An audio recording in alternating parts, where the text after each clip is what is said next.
बहुत समय पहले की बात है। एक हरे भरे गांव में एक गरीब लेकिन ईमानदार किसान रहता था। उसका नाम था रामू। रामू के पास ज्यादा जमीन नहीं थी, लेकिन उसका दिल बहुत बड़ा था। हे भगवान, मेहनत मेरी ताकत है, बस परिवार खुश रहे। रामू रोज सूरज उगने से पहले उठ जाता, खेत में हल चलाता, पसीना बहाता, लेकिन फिर भी फसल कम होती।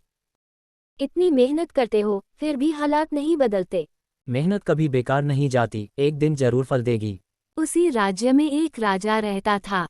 राजा के पास सोना, महल, सेना सब कुछ था, लेकिन उसे अपनी प्रजा की चिंता नहीं थी। मेरे राज्य में सब ठीक है, मुझे कोई परेशानी नहीं। राजा को सच पता ही नहीं। अब क्या होगा, भूख से मर जाएंगे। डरो मत, मिलकर कुछ रास्ता निकालेंगे। रामू ने गांव के तालाब की सफाई शुरू की। सब किसानों को साथ लिया। अगर हम पानी बचा लें तो फसल भी बचेगी। रामू, तू सही कह रहा है। राजा को खबर मिली कि गांव में किसान खुद काम संभाल रहे हैं। राजा भेष बदलकर गांव पहुंचा।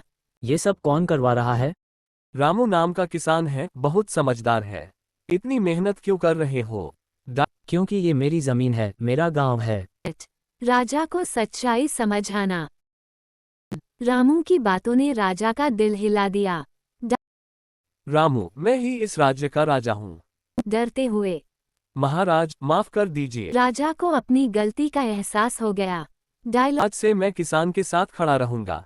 डायलॉग। इस गांव को पानी, बीज और मदद मिलेगी। सीन। कुछ महीनों में बारिश हुई, खेतों में हरियाली लौट आई। डायलॉग। ये सब मिलकर करने से हुआ है। इस कहानी से हमें ये सीख मिलती है कि सच्ची ताकत मेहनत और एकता में होती है। जो राजा किसान की कदर करता है, वही सच्चा राजा होता है। टॉप राजा, आज से किसान इस राज्य की शान है। फ्लैपेबल।